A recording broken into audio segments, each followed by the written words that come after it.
Ahora damos la bienvenida a la doctora Mariana Arias Ávila con su conferencia Fibromialgia. Ella nos acompaña desde la sala Zoom. La doctora Mariana es fisioterapeuta, especialista en fisioterapia de salud de la mujer, magíster y doctora de la Universidad Federal de Sao Carlos, profesora de la Universidad de Sao Carlos, líder del grupo del dolor y del núcleo de estudios del dolor crónico. Para Hola. confirmar, profesora Mariana, ¿está me oyendo bien? Sí, les escucho bien. ¿Me oyen? ¿Me escuchan? Fibromialgia, ¿qué es? ¿Cómo afrontarla? Y empiezo, antes de presentarme, pidiéndoles disculpas a todos de la audiencia, ya que mi español no es muy bueno, así que probablemente cometeré algunos errores. Y cualquier duda que tenga sobre lo que estoy diciendo, por favor, interrúmpame para que pueda intentar aclarar las cosas. Me gustaría empezar agradeciendo al comité organizador de este evento tan importante en que vamos a hablar sobre el impacto del dolor, que es un problema enorme de salud pública, especialmente cuando pensamos en el dolor crónico. Es un honor formar parte del cuerpo docente de este evento, a pesar de estar tan lejos físicamente. Quiero hacer un agradecimiento especial a la profesora Esperanza Villabona, que fue una colega de posgrado muy querida y que tan brillantemente ideó este evento. Querida Esperanza, felicitaciones por la organización impecable y por este cariño con que te dedicas a esta causa. Empiezo contándoles un poco de mi historia. Como ya fui presentada formalmente, mi nombre es Mariana.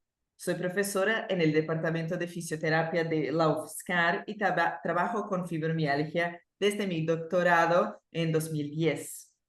Soy mamá de dos niños, uno de 10 años y otro de casi 5, que son la luz de mi vida y el gran motivo por el que me levanto todos los días. Estoy casada hace casi 14 años y todavía estoy en el proceso de descubrirme como mujer, madre, esposa y profesional. Y les digo esto porque en esta charla vamos a hablar de una enfermedad que definió muchos de los rumbos que tomé y que guió muchas de mis decisiones profesionales y que me tienen aquí hoy muy honrada de hablar sobre este tema. Entonces, para empezar, les pregunto, ¿qué es la fibromialgia? Para algunos es una enfermedad que ni siquiera existe. Para otros es un diagnóstico que llevó a un cambio muy drástico en el estilo de vida. Para ayudar a entender, les voy a mostrar algunas imágenes que encontré en Google para que hablemos mejor sobre el tema. Entonces, esta imagen apareció cuando busqué en Google Imágenes cómo se vería si la fibromialgia fuera visible. Cuando miramos esta imagen, queda muy claro que este cuerpo sufre dolor. Y no solo porque está lleno de moretones, sino porque parece un cuerpo con marcas y claramente un cuerpo que sufre. Ya este cuadro, muy conocido, llamado La columna rota, fue pintado en 1944 por la pintora mexicana Frida Kahlo.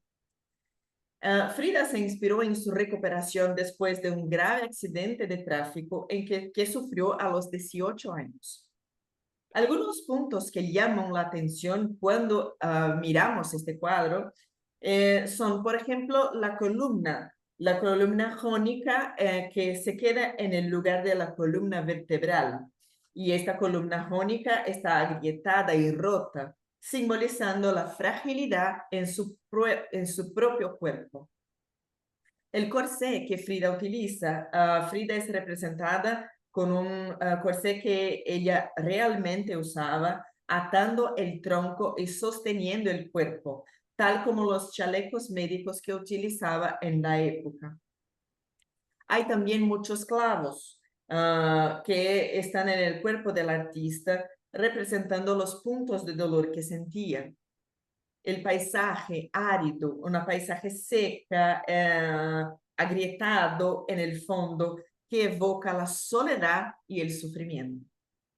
La mirada y las lágrimas. A pesar de la expresión de dolor, Frida mantiene una mirada firme y de superación, mientras gruesas lágrimas caen, retratando la intensidad de su sufrimiento.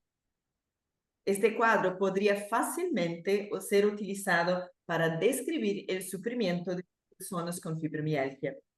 La propia Frida no fue oficialmente diagnosticada con la enfermedad, pero sería totalmente posible sospechar que este fuera su caso. Otra imagen que me gusta mucho es esta. Es que cuando pensamos en dar un diagnóstico de fibromialgia a una persona, es como si entregáramos a ella una caja muy pesada cuando les damos este diagnóstico. Esta caja pesada trae culpa, resentimiento, angustia, tristeza, rabia, depresión, pérdida, dolor, desesperación, entre otras cosas que hacen con que esta caja sea muy pesada. Me gusta traer esta imagen porque nos dice que no juzguemos a las personas con fibromialgia a menos que las conozcamos. El juicio existe porque la fibromialgia tiene una característica muy importante.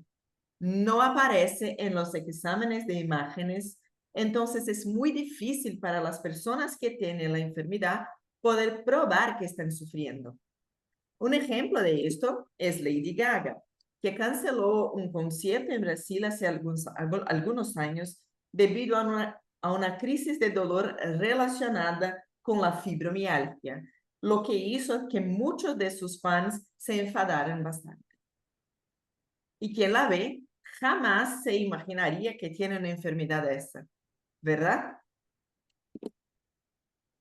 La fibromialgia es la tercera condición de dolor crónico más común en el mundo y sabemos que tiene un impacto enorme en la vida de cada uno de los pacientes y de sus familias. La mayoría de las personas con esta enfermedad son mujeres y además de discutir el impacto funcional y social que la enfermedad tiene, es necesario tener en cuenta que la economía sufre mucho con esto, ya que hoy en día muchas mujeres son las principales proveedoras del hogar.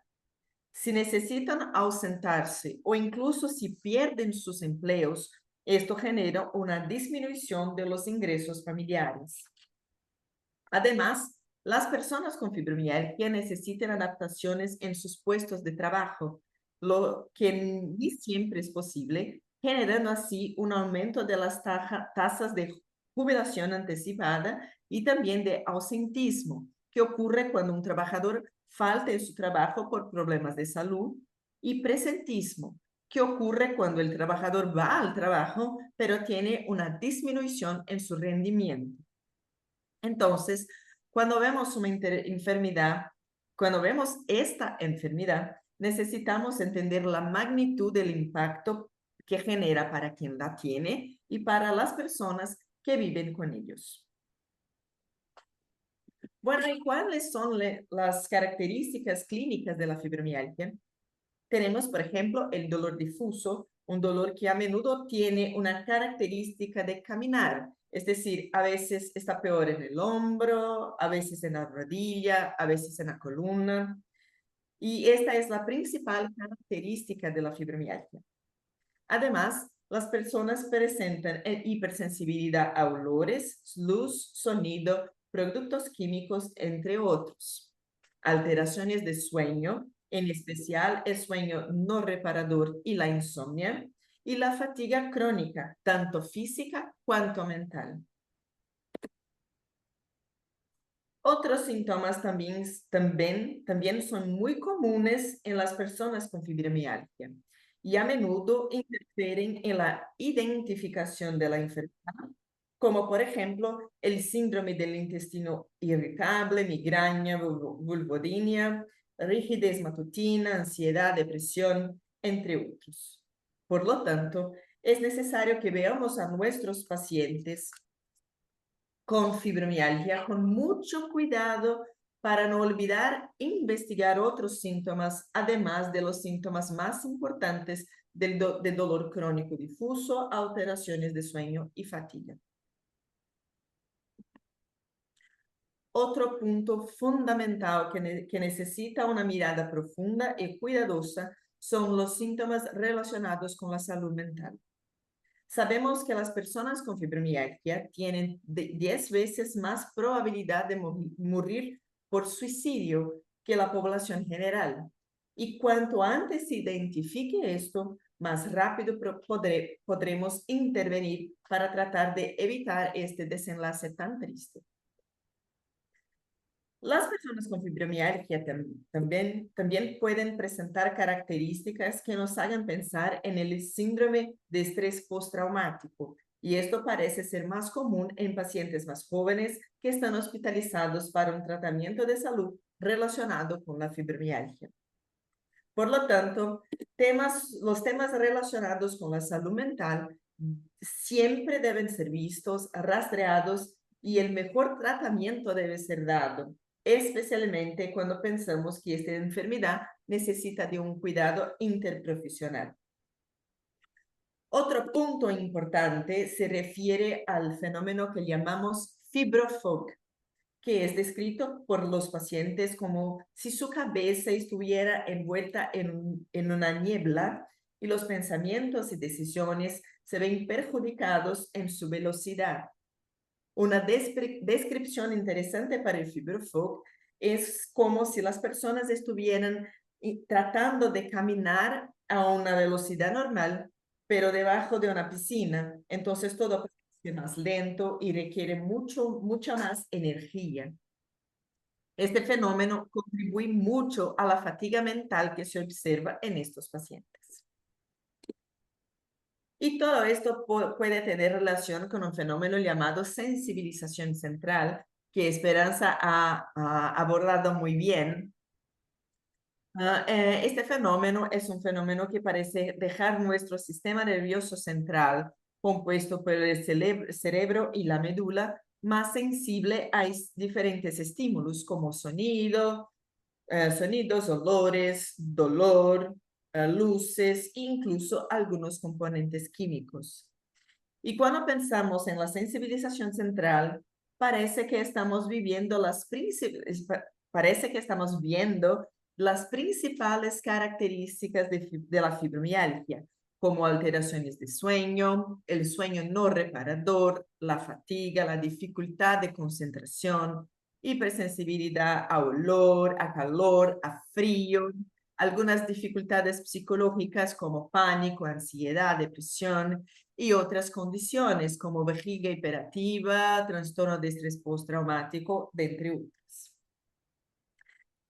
Por eso es muy importante llevar esta información a las personas con fibromialgia, para que sepan que la gran mayoría de las alteraciones que presentan están relacionadas con este fenómeno de sensibilización central, y sobre todo para que sepan que no sufren con esto solas.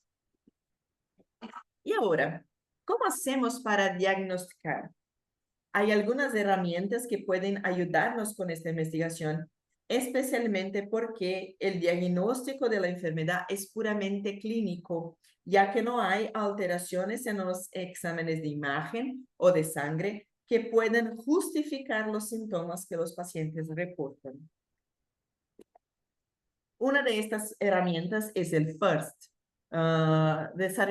desarrollado por el profesor Serge Perrault en Francia y traducido por mi grupo de estudio para utilizar en Brasil de forma online. Es un instrumento con 6 afirmaciones sobre los síntomas más característicos de la fibromialgia. Si la persona responde sí, para 5 o 6 de estas afirmaciones, tiene una mayor probabilidad de tener un diagnóstico de fibromialgia.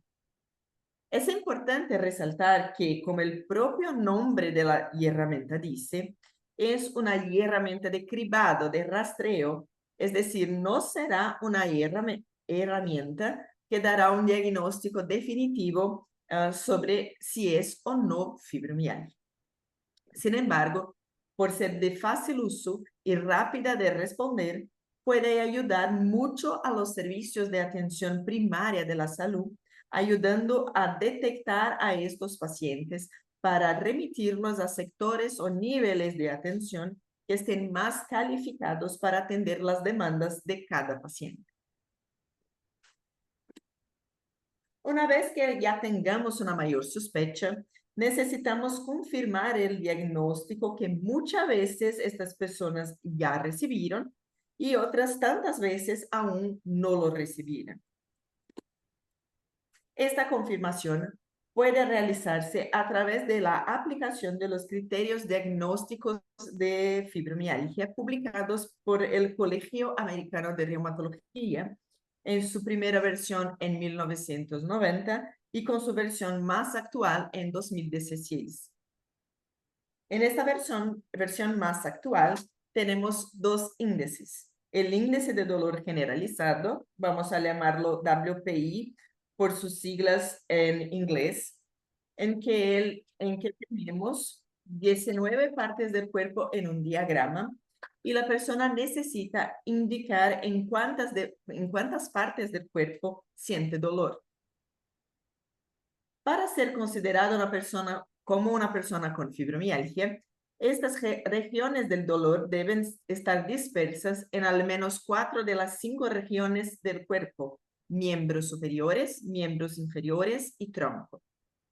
Si están concentradas en una sola región, el diagnóstico puede no ser de fibromialgia, sino de otra enfermedad. A continuación, tenemos la escala de severidad de los síntomas.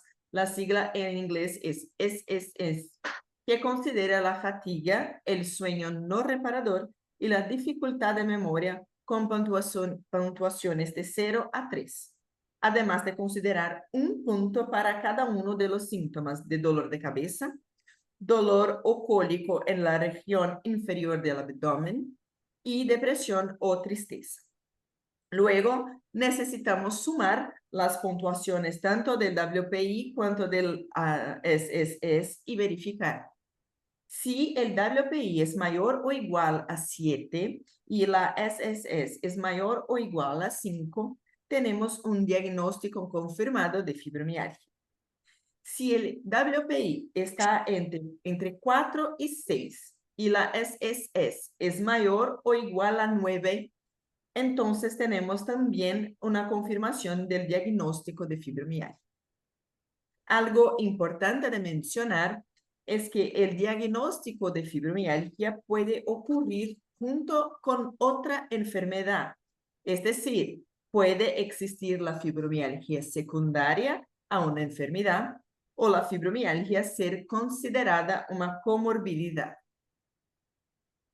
¿Y por qué es tan importante hablar sobre el diagnóstico de fibromialgia? Muchos estudios sacan a la luz una de las principales preocupaciones de la persona con fibromialgia, que es la falta de conocimiento por parte de los profesionales de salud, no solo sobre cómo van a manejar a la enfermedad, sino sobre el diagnóstico. Entonces, terminamos teniendo algunos problemas importantes en relación a esto. Existen casos en los que hay un subdiagnóstico, lo que causa una frustración muy grande en el paciente, especialmente hoy en día en que recurrimos a la inteligencia artificial para tratar de entender lo que nos está pasando. Entonces, este paciente que tiene todos los signos y síntomas de la fibromialgia puede no ser diagnosticado y esto generará en él una inmensa frustración, incluso con el sistema de salud. También puede ocurrir que haya un error de diagnóstico, es decir, la persona llega al servicio de salud y sale con diagnóstico de depresión, insomnio, síndrome de fatiga crónica, pero el profesional de la salud no logró identificar los signos que pudieran llevar a este diagnóstico de fibromialgia. Entonces, este diagnóstico no se da. Esto significará que el tratamiento propuesto para él puede ser poco o incluso nada efectivo para sus síntomas, lo que lleva a una sobrecarga del paciente por tratar de entender lo que está le pasando, y él termina yendo a más consultas médicas en un intento de aclarar el problema. Y por último, y que también puede suceder, es un diagnóstico inexistente de fibromialgia. Imaginen que le ponemos a esta cajita llena de peso que presenté anteriormente a alguien en su espalda, y al final esta persona no debería estar cargando este peso. Este excedente de diagnósticos puede llevar a una situación en la que los sistemas de salud y los costos individuales de salud pueden aumentar considerablemente. Todo esto parece suceder porque la fibromialgia es considerada una enfermedad de menor privilegio, es decir, las personas parecen considerar la fibromialgia como una enfermedad secundaria y que no tiene importancia. Imagine el impacto que esto causa en estas personas, en estas familias y consecuentemente en estas comunidades afectadas por la falta de conocimiento de los profesionales de salud sobre esta enfermedad. Y ahora, una vez con el diagnóstico en la mano, confirmado, ¿qué podemos proponer como intervenciones? Me gusta utilizar esta imagen cuando pensamos en el tratamiento de personas con fibromialgia, pues es como si estuviéramos en un tren. Tenemos diversos caminos, diversas opciones de propuestas de intervención que serán pensadas de acuerdo con una buena evaluación del paciente. Muy bien, y siempre que pensamos en una intervención, no podemos dejar de dar la debida importancia a esta evaluación. Una buena evaluación por parte de los profesionales de salud en un equipo interdisciplinario, considerando el contexto de las personas con fibromialgia, conduce a intervenciones personalizadas, hechas a la medida para cada individuo. De esta manera, los resultados tienden a ser mucho mejores y más duraderos. Por lo tanto, tenemos la necesidad de educar adecuadamente a nuestros profesionales de salud y calificarlos para que puedan identificar rápidamente los síntomas sin perder la capacidad de escucha activa y calificada.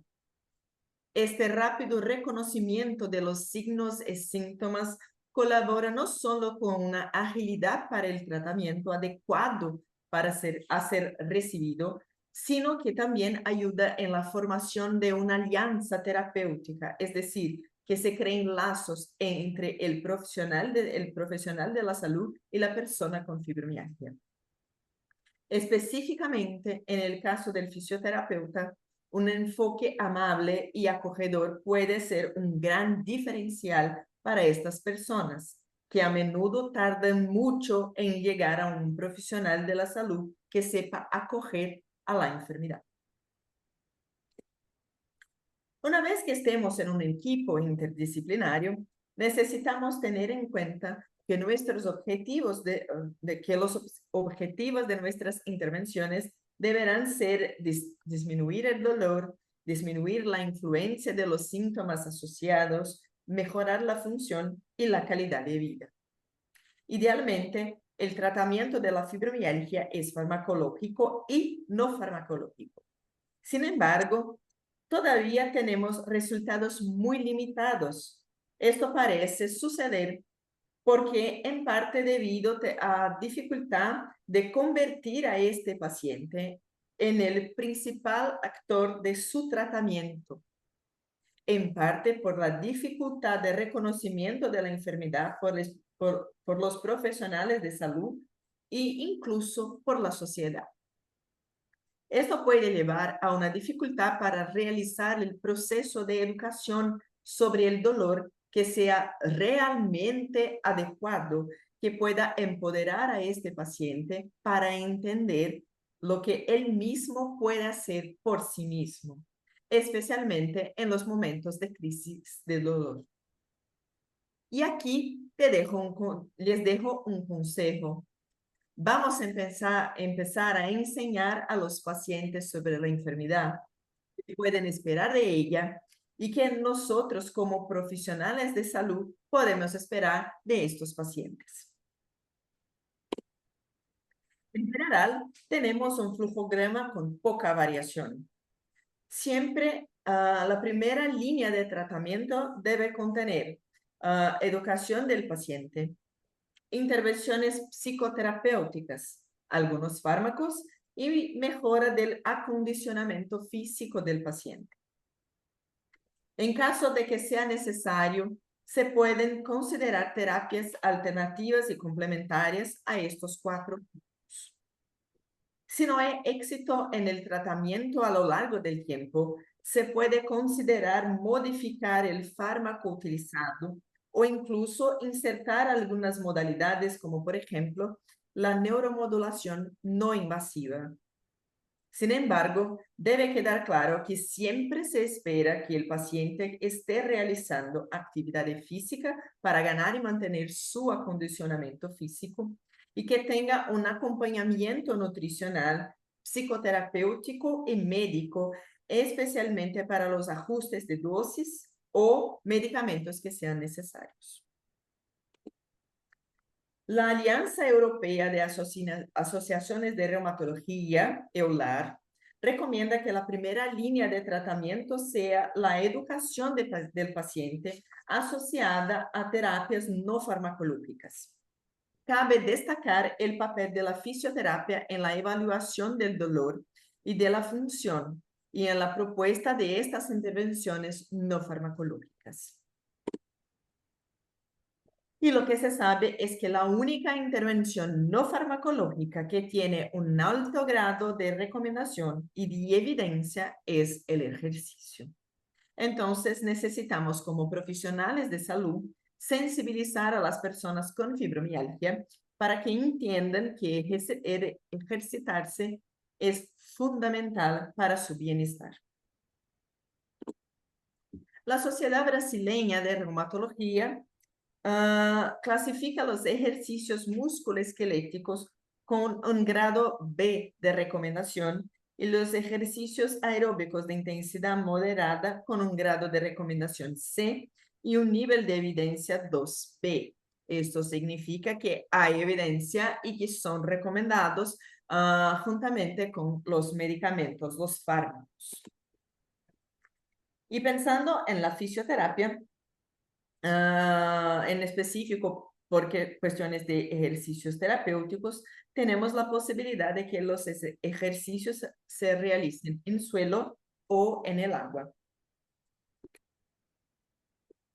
Algunos estudios traen efectos muy positivos, muy importantes del ejercicio terapéutico cuando evaluamos el dolor y la severidad de la fibromialgia. Estos ejercicios pueden ser solo aeróbicos, de estiramiento o de fortalecimiento, o incluso una combinación de dos o más tipos de ejercicio, lo que actualmente podemos llamar de ejercicios multimodales. Y que es interesante es que en esta revisión sistemática, que es el mejor tipo de estudio para indicar superioridad de un tipo de intervención sobre otra, tenemos estos diamantes negros que son la evidencia, que son la sumatoria de la evidencia, todos del lado izquierdo de la línea vertical, mostrando que el ejercicio parece tener efectos positivos sobre el impacto de la fibromialgia independientemente del tipo de ejercicio, sea aeróbico, sea fortalecimiento o multimodal. Este otro gráfico nos muestra que las sesiones con una duración entre 30 y 60 minutos parecen tener mayores efectos que las sesiones de menos de 30 minutos o más de 60. Así, las sesiones no necesitan ser más largas para necesariamente disminuir más el dolor del paciente. Entonces, entre 30 y 60 minutos parece ser un tiempo adecuado. Otra modalidad de ejercicios que es muy bien aceptada e incluso recomendada es el ejercicio acuático. Los pacientes con fibromialgia parecen sentirse mucho mejor después de una sesión y diversos estudios también muestran efectos positivos de esta modalidad sobre el acondicionamiento físico, el dolor y la severidad de la fibromialgia. Pero una revisión sistemática trajo una información muy importante. Este gráfico está comparando ejercicios realizados en suelo y en el medio acuático para el dolor de los pacientes con fibromialgia. Ven, este diamante está prácticamente en el medio de la línea. Esto significa para nosotros que cuando estamos pensando en el dolor del paciente, da igual si nuestra propuesta incluye solo ejercicios en suelo o solo ejercicios acuáticos. Lo importante es que haya ejercicio para estos pacientes. Sin embargo, puede ser que para algunos pacientes hacer ejercicio sea muy interesante, les traiga beneficios rápidamente.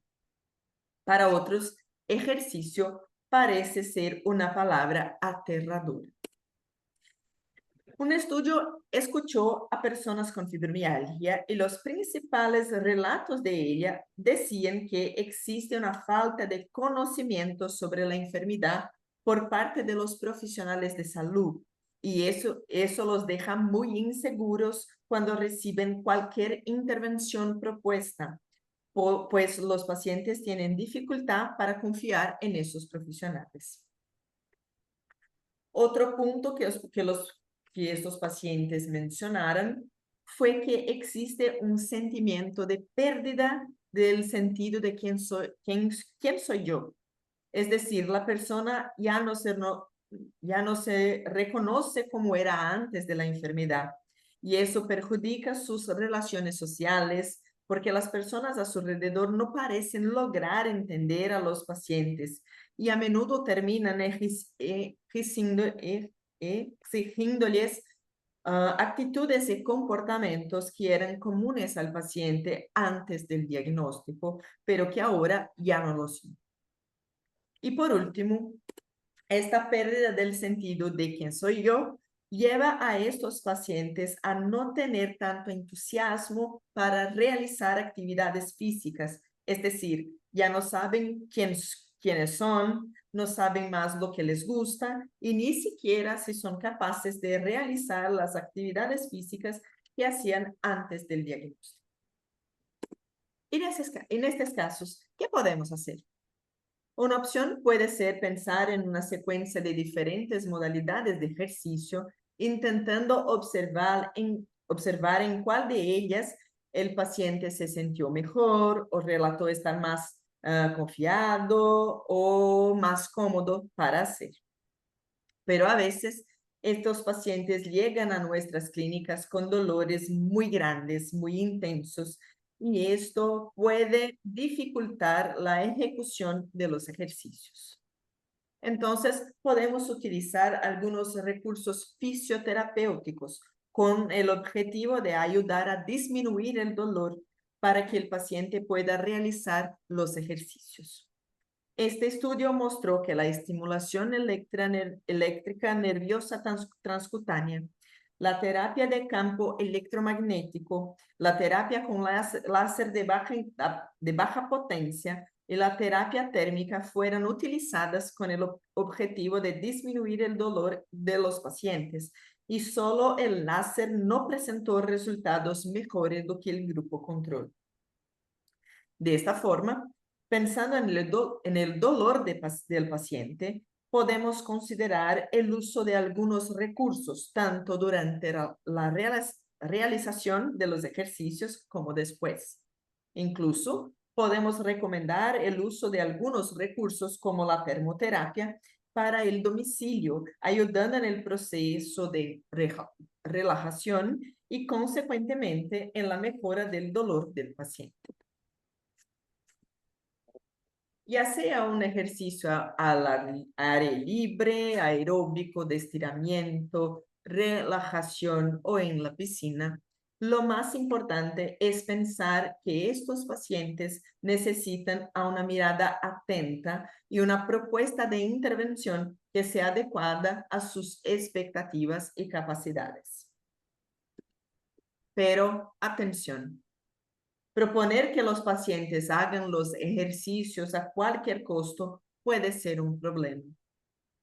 Para que la atención de salud se realice de manera integral, es necesario ver siempre al paciente como un todo. Entender sus preferencias puede ser un diferencial no solo en la alianza terapéutica que se forma, sino también en los resultados de nuestras propuestas. Necesitamos también hacer educación en salud para sensibilizar a estas personas sobre la importancia de los cambios de algunos hábitos de vida, como por ejemplo, tener una vida con más actividad física, descanso, sueño y buenos hábitos alimenticios. Idealmente, un equipo interdisciplinario podrá contribuir mucho, pero no siempre trabajamos en esta situación ideal. Entonces, necesitaremos saber evaluar adecuadamente a nuestro paciente para que, si es necesario, podamos remitirlo al servicio más adecuado y calificado para atender sus demandas. También debemos estar preparados para los cambios en el dolor que ocurren en vista de contextos desfavorables. Si un paciente pasa por una situación difícil, naturalmente tendrá un empeoramiento de sus síntomas y su dolor. Entonces, debemos estar preparados para adaptar nuestras sesiones a las necesidades individuales y diarias de cada uno de nuestros pacientes. Y por último, mi mensaje más importante: no se rindan. Estos pacientes necesitan mucho de profesionales serios, calificados y atentos a sus necesidades. Bueno, termino mi presentación aquí. Agradezco una vez más al comité organizador y en especial a la profesora Esperanza. Esta es mi universidad, mi casa académica, donde estaré muy feliz de recibirlos. Estos también son mis contactos de correo electrónico y de Instagram. Siéntanse a gusto para contactarme. Muchísimas gracias.